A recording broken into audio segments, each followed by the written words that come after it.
c'est Coachadé, j'espère que tu vas bien aujourd'hui. Allez, je te fais une petite vidéo.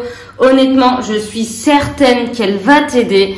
Je vois tellement de choses incroyables quand j'essaye d'avoir des retours sur les programmes ou même en salle quand je passe, etc. Je vois de ces trucs. Donc dans cette vidéo, en fait, je vais te donner 3 indicateurs qui vont t'aider à savoir si tu es à la bonne charge de travail. 3 petits repères qui vont vraiment changer la musculation.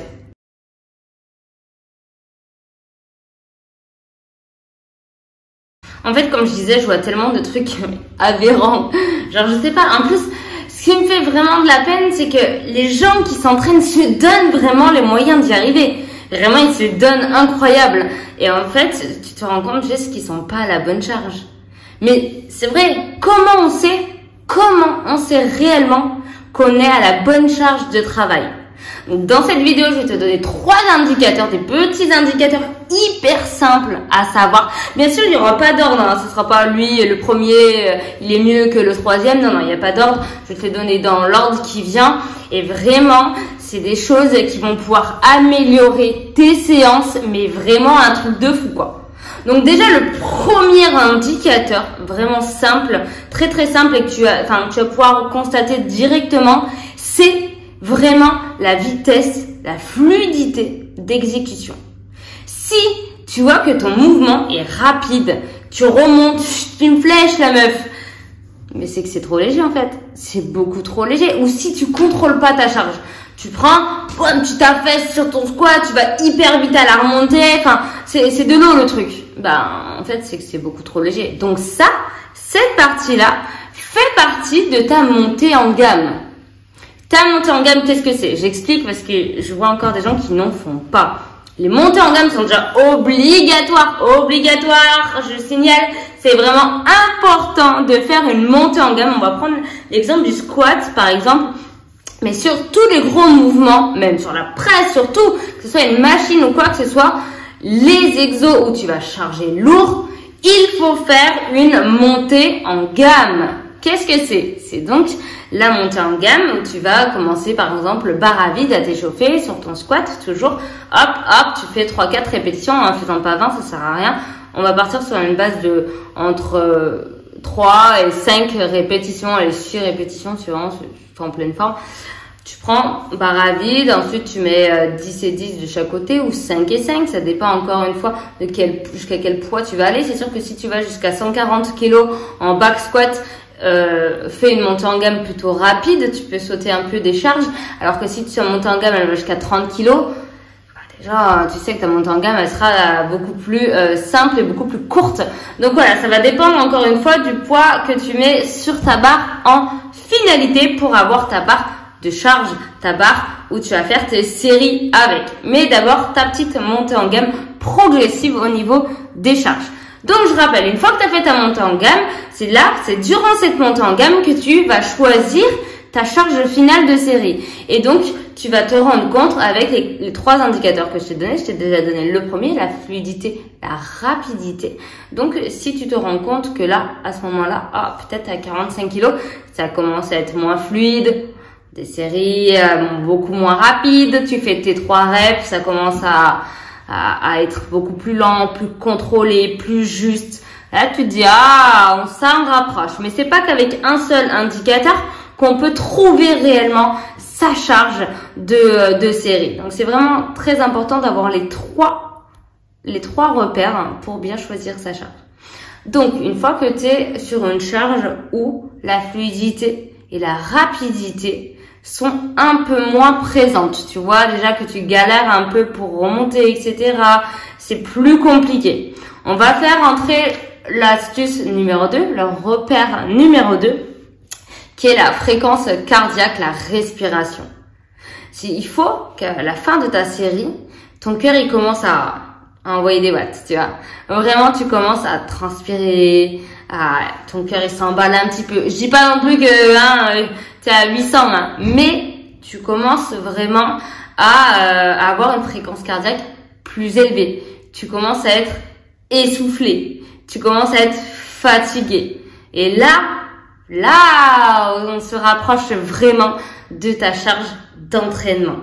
Donc, le premier, je rappelle, c'est la fluidité, la rapidité. Il faut faire attention à que le mouvement devienne plus lent et moins fluide, quitte à qu'il soit un peu saccadé, mais c'est ça qu'on cherche au final. On cherche à faire un mouvement plus lent, plus contrôlé, et là où le cœur commence à battre un petit peu plus fort, à transpirer un peu, à ressentir la fatigue. Et en troisième, donc je viens de le dire, c'est le ressenti. Le ressenti est très très important comme indicateur parce c'est un indicateur primordial, on va dire, parce que c'est là où tu vas ressentir tes muscles. Il faut vraiment que tu ressentes tes muscles travailler, chauffer. Et si tu ressens pas ça, c'est que t'es pas à la bonne charge. Ou peut-être t'es à la bonne charge, mais ce muscle a du mal à le ressentir et il faut faire une pré-fatigue, par exemple. Mais dans tous les cas, par exemple sur un squat, peut-être comme je prends mon exemple moi, peut-être qu'il y en a d'autres qui seront dans ce cas. Moi, j'ai du mal, même si à ma charge de travail, je ne ressens pas mes quads. Mais c'est pas parce que je ressens pas mes quads que je ressens pas ailleurs. Je ressens énormément mes ischios. Donc, je sais que ça travaille parce que mes ischios, ils sont en feu. Et je sais que mes fessiers travaillent aussi parce qu'ils sont en feu aussi. Donc, c'est pas parce que tu sens pas le muscle que tu souhaiterais sentir que ça ne travaille pas. Attention. Ou que tu n'es pas à la charge. Faut vraiment faire attention. Moi, les quads, c'est mon point faible. Donc, c'est vrai que j'ai plus de mal à les sentir. Mais ça veut pas dire que ça ne travaille pas. Il faut vraiment avoir les trois indicateurs ensemble, liés, pour savoir si tu as la bonne charge de travail. Et si tu as ces trois indicateurs qui sont liés et qui fonctionnent et tu te dis, waouh, là, je suis fatiguée. Je suis vraiment fatiguée. Je suis essoufflée à la fin de ma série. Tu proractes ta barre, waouh, ça a travaillé. Ok. Un premier indicateur. Deuxième indicateur, la fluidité de ton mouvement. Est-ce que quand tu es descendu et que tu es remonté, c'était méga dur, pas un petit peu dur, méga dur, vraiment dur, ton mouvement était saccadé, fractionné. Là, ok, ça commence. Et si en troisième, tu vraiment les muscles chauds, mais fort, très fort, c'est qu'ok, ça a travaillé. Je te donne une dernière petite astuce, c'est pas optionnel parce que voilà, mais ça peut faire la différence. Donc, je dirais pas vraiment que c'est un indicateur. C'est pour ça que je l'ai pas mis dans les indicateurs d'ailleurs. C'est vraiment plus une question de sensation. Tu le sais. Je sais pas comment, ça s'explique pas. Tu le sais. C'est-à-dire, je m'explique. Quand je suis sous ma barre et que j'ai 60 kilos en front, je peux te dire que je sais que c'est ma charge.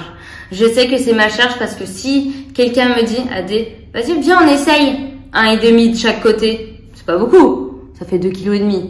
Mais je le sais, que musculairement, ça ne passera pas. Donc c'est ça aussi, savoir sa charge, se connaître en musculation.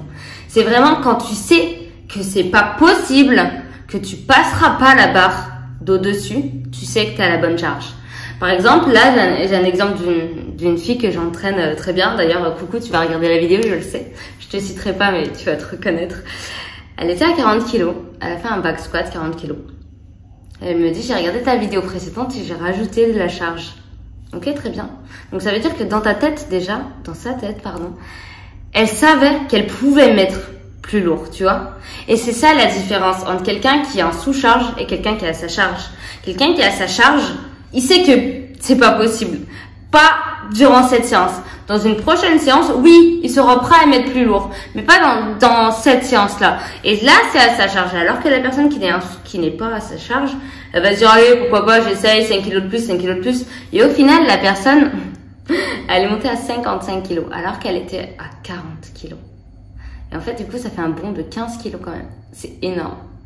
Alors que quelqu'un qui a sa charge, il peut faire un bond, s'il veut, mais ce sera peut-être 1 kilo, 1,25. Et c'est ça la différence. Quelqu'un qui a un sous-charge, il va faire des bonds de charge énormes. Et quelqu'un qui a sa charge, il va faire des tout petits booms à chaque fois. Parce qu'il a sa charge, en fait. Donc, la seule charge qu'il va mettre, ça va être des 1,25, des choses, des petits poids. Parce qu'il est vraiment à sa charge. Et c'est ça qui fait la différence entre une belle progression, c'est d'être à sa charge avec des bébés charges en plus à chaque fois, que de commencer petit, de faire des grands bonds comme ça, et au final, ça ne rime à rien. Donc, faites attention. Prenez tous ces indicateurs-là durant votre séance. Mettez votre charge. Quitte à aller chercher une barre plus haute au début, ce n'est pas grave. Si tu testes 60 kilos, mais ça se trouve, ça passera. Ça se trouve, ça passera, mais tu le sais pas. Essaye. Pour trouver sa charge, pam, vise vraiment plus haut. Bien sûr, essaye de te faire encadrer. C'est mieux. Bon, tout ça pour dire qu'il est vraiment très important de faire de la musculation à sa charge pour évoluer, progresser et se transformer. J'espère que cette petite vidéo t'aura aidé. Je te donne vraiment toutes les clés en main pour réussir une belle séance de musculation. Je te dis à très vite dans une nouvelle vidéo et bien sûr, n'oublie pas de liker et t'abonner à ma chaîne. Bye!